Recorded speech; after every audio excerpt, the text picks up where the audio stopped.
What up, y'all? It's April the 24th right now. It's early as hell. It's like 4 something in the morning. But I was going to do this tomorrow, but I'm going to go ahead and try it right now. And if it come out good, then I savor it. But this is basically part 3 of leading up to Nestorius. Now, yesterday I did a little recording where I was basically trying to access where I'm at as far as the information. So I just randomly started talking in the moment and recording myself. It's just so I could go back and double check and make sure all my facts is on point. So this is basically like the official version of that. This mostly concerns the Council of Antioch that took place in 341. Now, on my last official blog leading up to Nestorius on part 2, I spoke a great deal about this bishop by the name of Hilary, and he was from France. But in this particular blog, I'm gonna have to bring him up again because like some of the books that he wrote about, like in the last blog that I did, part 2, I was talking about his biography. And a part of that biography, first of all, he had became bishop in 353. All right, in France, the place called Portus, even though some people say 350.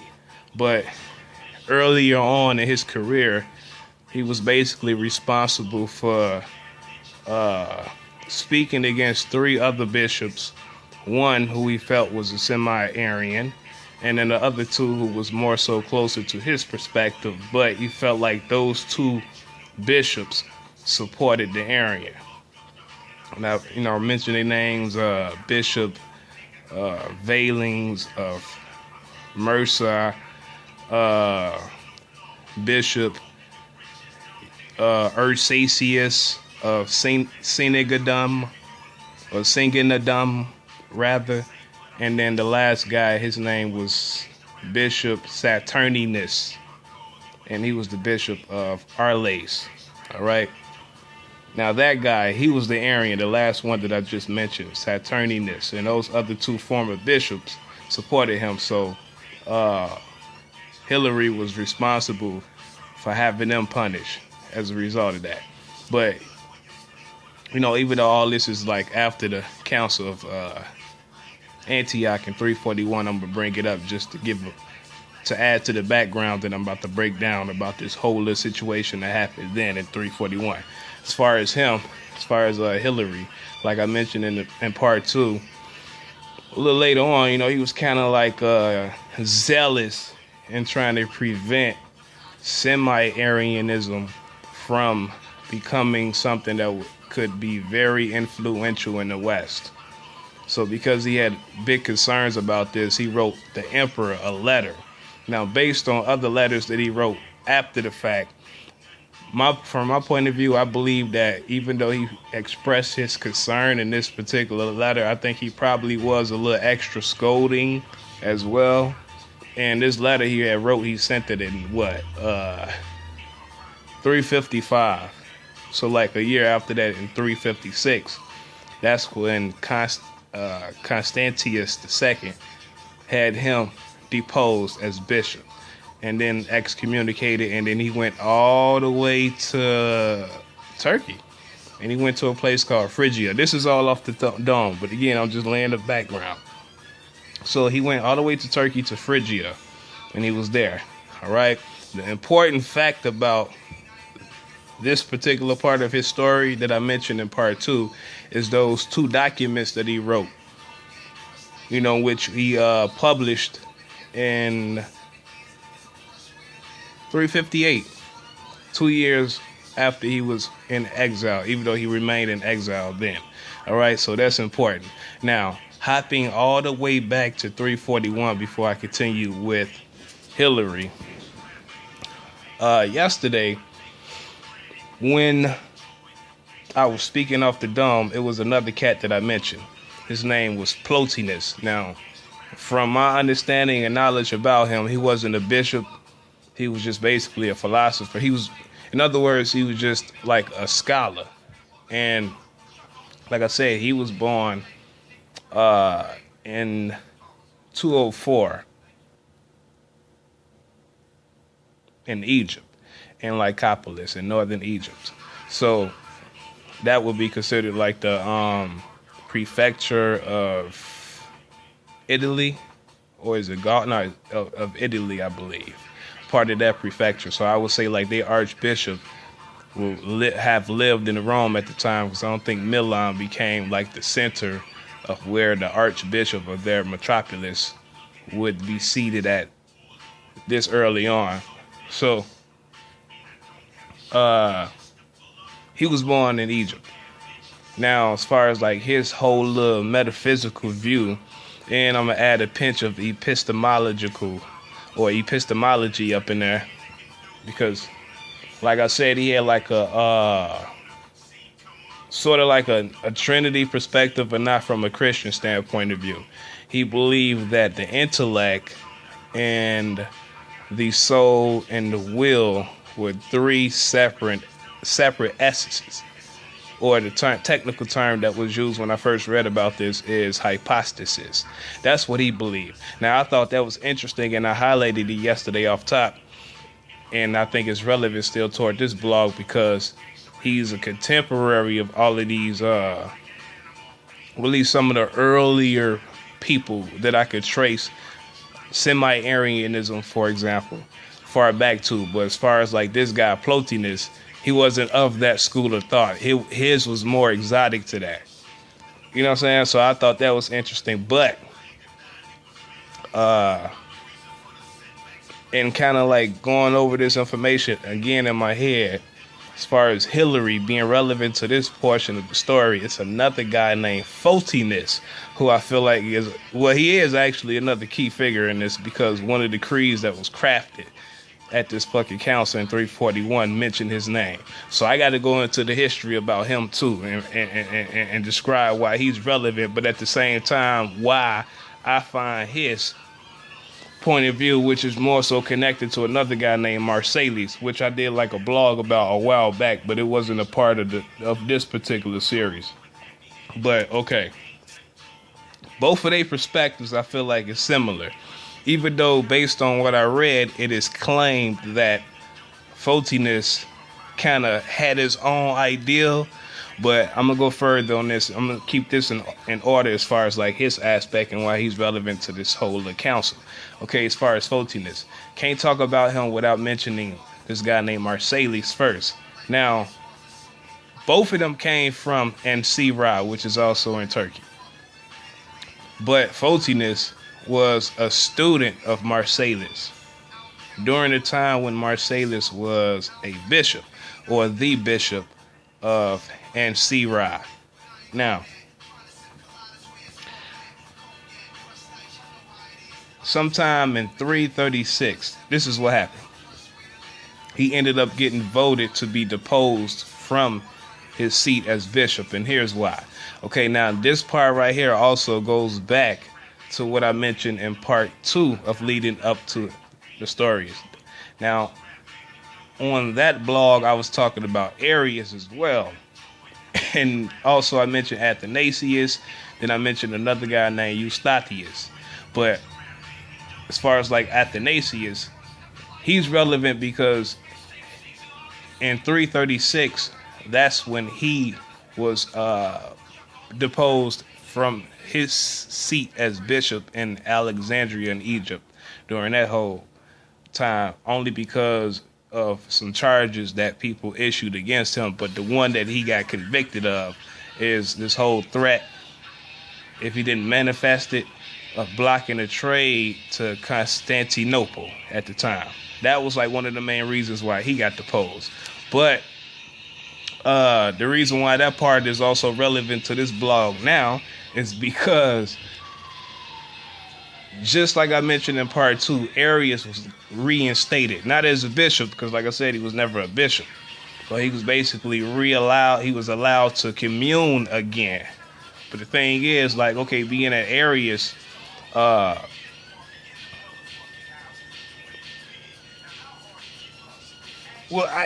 was kind of like, he wasn't like on bad terms with the semi-Arians. And the reason why I say that before I continue is because like the like yesterday, I had re-mentioned a quote that I forgot to bring up in part 2 of leading up to Nestorius, but it was basically like a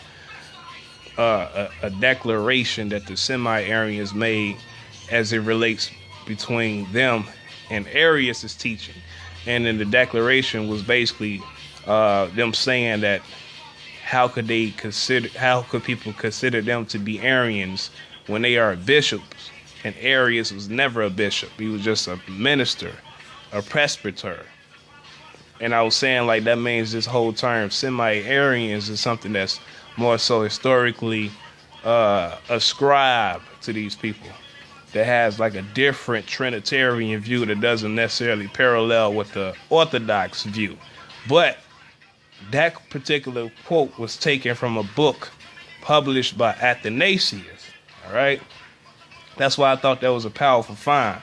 But, you know, going back and rechecking and making sure that everything is correct, the quote also goes beyond that, and they did admit that even though they don't consider themselves to be Arians, that they kind of like engulfed Arius somewhat in a friendly sense, only because they considered it as a part of their search for truth. So in other words, they wouldn't be intimidated by what he had to say. So that leads me to believe that the relationship between Arius and these so-called semi-Arians was benign.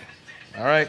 So in saying all that, after Arius was allowed to recommune, Bishop Marcellus at the time, who was still the bishop of Ancyra, I remember that, during this same year in 336, I guess it was some type of celebration with Constantius, and it was supposed to be his 13th. It was a 13th something celebration, but it took place in Jerusalem, right? At this celebration, I guess Bishop Marcellus kind of like shunned or didn't pay any attention to Arius or something similar to that, because this is where they got vague at when I read about this. But basically his actions and his attitude toward Arius offended some of the semi-Arian bishops. And some of those that were offended are supposedly some of the same persons that took part in the Council of Tyre in 336. So they wrote to the emperor complaining about this. Again, the Eastern Emperor, Constantius II. So they wrote to him complaining about this, and then shortly after, during that same year, it was another council that took place in Constantinople. And at that council is where Marcellus was voted against and taken off his post and deposed as bishop from that point. That happened in 336. All right. So let me see.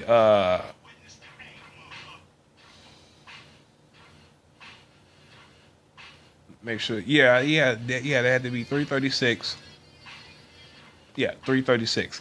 Now, before going further into what happened as far as him at this council in 341, because he was also officially condemned as far as them drawing a demarcation between what the semi-Arians believed, basically what everybody else believed, even those exotic beliefs, but because his name was mentioned in the creeds, his kind of protrudes or beyond the rest. But I want to break down further where he's coming from also before I continue with the subsequent events at this council. All right, because as far as Marcellus, what I initially thought to be true, and then as I read deeper into this, I'm like, damn, okay. He also believes in God, and he believes in Jesus. But based on who was it? Hillary. Okay, Hillary comes up again. Here's the relevancy of him. Based on what Hillary wrote about him in one of two of those books. This one is called De Trinitate. It's Trinitate.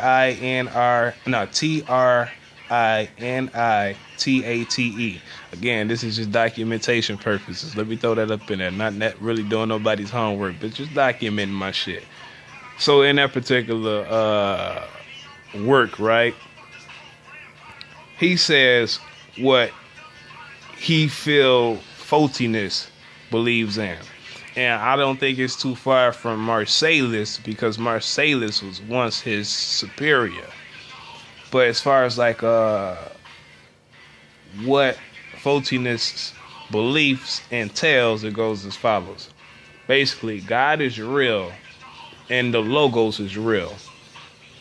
But the Logos, and this, I love this fucking part because this is exactly what I think. The Logos really just represent manifestation. That's it. Which also translates to the word of God, the utterance of God. When I read that, that was my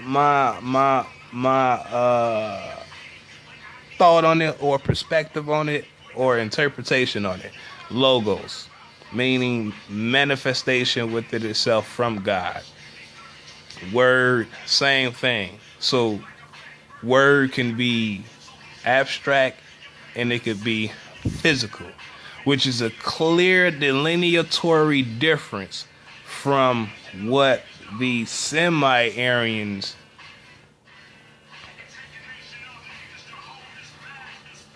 but more so the Orthodox Christians believe, as far as the term logos and word. They believe that that's basically like a message, in other words, that Jesus was, I was going to say created, but basically what he manifests in human flesh to convey to the human race. That's what that is to them, to the Orthodox Christians. But again, back to Photinus, it didn't mean that. And it went on to say, and this came from another source too. I know for sure this part right here came from another Wikipedia source, but his the majority of what I read about his beliefs came from that book from Hillary, which is De Trinitate. It goes on to say that he basically believed that Jesus was a mere man. That's it. And then it was like an analogy that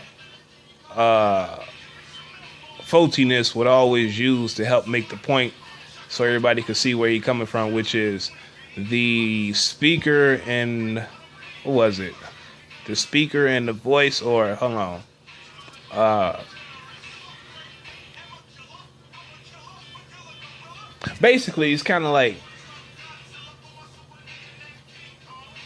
it's really not that far from what I was saying as far as like the logos. You know what I'm saying? Like, you got the logos, you got the word, you got the manifestation, then you got God. Because when I look at this, I'm like, okay, like when I read Ethics from Spinoza a long time ago, right? When he was talking about God, aside from his clear definitions like the mode, extensions, and functions and all that type of stuff, he had used an example with letters. He was like, you got A and then you got B. That's what he was saying.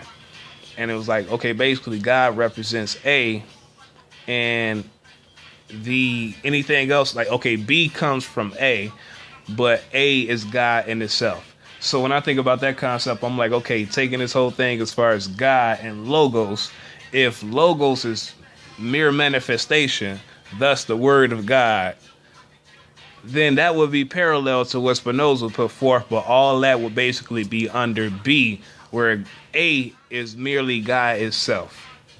That's how I look at it. So I'm like, okay, as far as Marcellus, I'm like, I kind of agree with him more so on that. But the radical part to me is the fact that it is supposed by Athanasius, and this, and then also on Wikipedia they were saying about the time this guy named Saint Augustine came to being, to basically make it clear by the time the life of Nestorius, okay, Photinus' view was generally considered by others to basically mean Jesus is just a mere man. That was fucking radical to me, because that's how I view Arius' conception.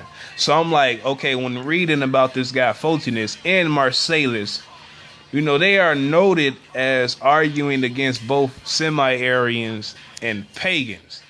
Okay, as far as like the term pagan, even though I don't really use that term too much, I understand what the fuck they mean. All these animistic type of thoughts and shit like that. But basically, the semi-Arians, I'm like, okay, even though I accept the fact that that's something that's historically ascribed I find it fascinating that if it's true that he actually viewed Jesus as basically a mere man, I'm like, that kind of correlates with what Arius believed about Jesus, but nobody makes that point based on everything I read so far. I'm like, nobody made that point. That was an interesting find. So from a relative standpoint, I'm like, okay, well then, so far you got Plotinus, which is an exotic perspective. Then you got the semi-Aryan perspective.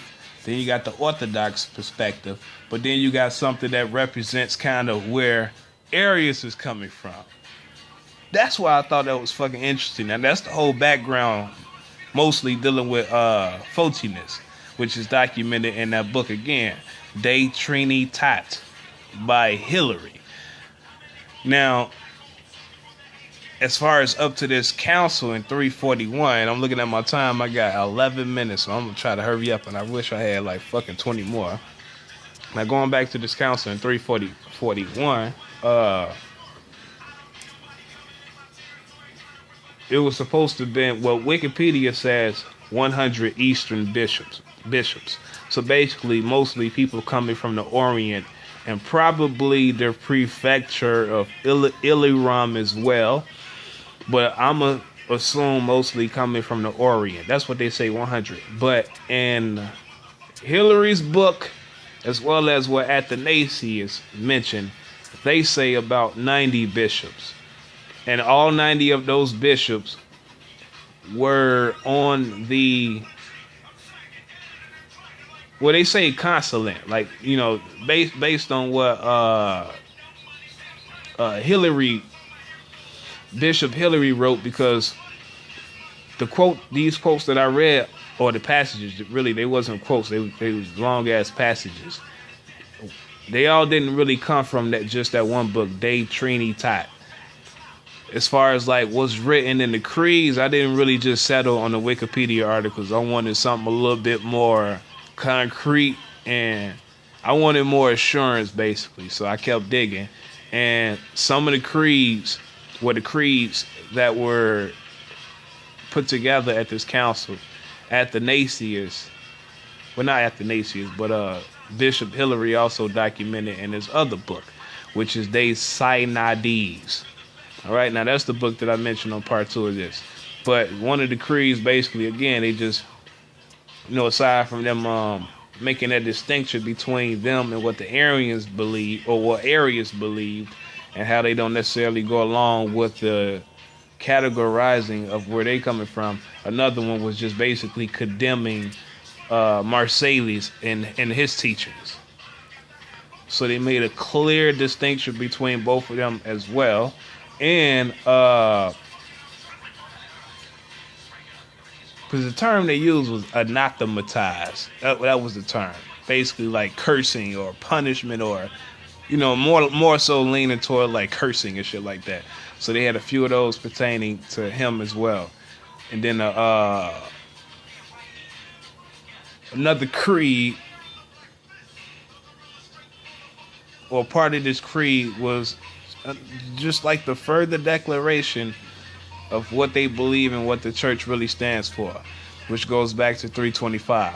That's what they put out there. That was another creed that they put out there, which I thought was interesting, because I'm like, when I read this on, you know, through the Wikipedia articles, they were saying like the Arians came out more, the semi-Arians came out more victorious. But when I read the creed itself, and other people that supposedly accepted and reread the creed, like for example, the people that was on the side of Marsalis, for instance. All right, now Constantius attended this council, and this portion right here, I think this is still a part of what, this is still a part of the same book, De Synodies, from Hilary. He kind of like, you know, it sounded like he was kind of downplaying the people on the side of Marsalis, and the semi-Arians, because he was saying, like, as far as how the council began, You know, it was kind of like hopeful, you know, kind of boastful.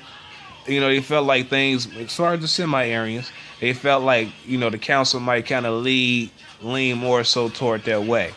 So then, like, later on, like, some of the people that came up and spoke, because, you know, obviously this took part, these councils take, or, you know, they're in effect for more than just a fucking day. You know what I mean? But eventually at these meetings, you know, they had some Arians that came forth and presented their arguments and where they were coming from. And Constantius II listened or whatnot and went through the whole process. But based on how Hilary was writing, and he was saying like the emperor's kind of like dismissive in his attitude, you know, not in his function, but more so in his attitude, thinking that their arguments were kind of like sloppy and he wasn't going to have it together. But the whole point is, he basically said it was like at least 4 people that were semi-Arians that argued at this council, but ended up leaving and going back to Gaul, you know, professing this creed again, as far as like Jesus being begetted from God or whatnot, but not just a human being, but actually like a separate substance of the same essence and existing before all men and before all ages. You know, so in other words, he's trying to say, like, you know, the Aryans basically lost, which I thought was completely different from what the fuck I read on Wikipedia. And being that this is a source coming from the 4th century, I'm going to lean and say, okay, that's more than likely the case. So at this particular synod, no, the semi-Aryans were not victorious.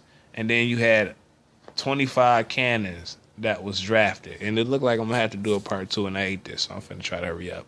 Okay, he had 25 of them motherfuckers. I read all of them.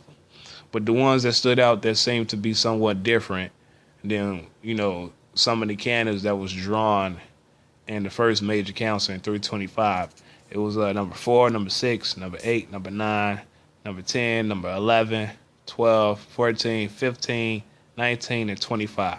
Okay, the first one was basically like if, you know, as a bishop or a deacon or a presbyter, if you get taken off your post for whatever reason, that is exactly what you must do. Abandon your position. If you continue to execute your duties or these duties, then you have no hope of being restored. That's Canon 4. Canon 6 is if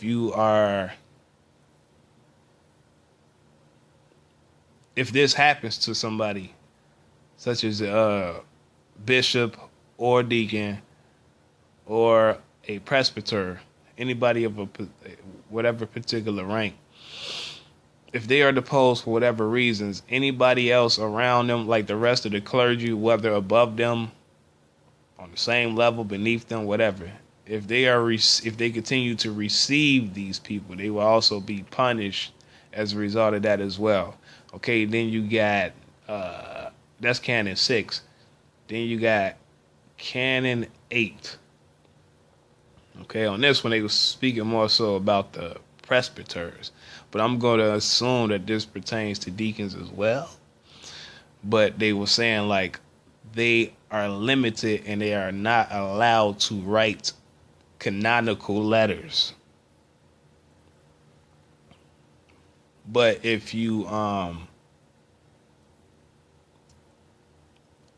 a auxiliary bishop, but you know that's not the term that I read. It's another term. It's CLO something. But that basically means the same shit as an auxiliary bishop anyway. It's like a little small slight difference, but you can also use that term interchangeably with auxiliary bishop. But anyway, those in good favors. The only time that they would be allowed to write canonical letters is if they was trying to like remedy a major conflict that was happening. But see, this part right here is vague because I'm not sure, because I know like the general rules, how, you know, people, like if you're under a bishop, you're not really allowed to go straight to the emperor. And I don't think you're really allowed to speak to your archbishop as well. You have to write these letters strictly to the bishop. But when they say like under special conditions and circumstances, they are allowed. As far as the auxiliary bishops, no, actually the presbyters, they are allowed to, you know what, I'm going to say both just to be safe. The auxiliary bishops and the presbyters, they are allowed to write these type of letters under special circumstances. I don't know, but again, it's kind of it's confusing because I'm like, it's confusing because I'm like, okay, under these special circumstances too. I mean, I guess they're saying like to an archbishop or an emperor, because again, if it's like generally allowed for them to write these letters to their personal bishops, then under special circumstances they would be allowed to go to a more superior. But I guess, you know, it'd have to be something that's really fucking urgent and important. Excuse me. Something really urgent and important. All right, so that's number 8. Number 9 is basically acknowledgement. Like whether you're a bishop, whether you're a deacon, whether you're a presbyter, anybody in a position above yours that ranks higher than yours, you'll have to acknowledge and respect.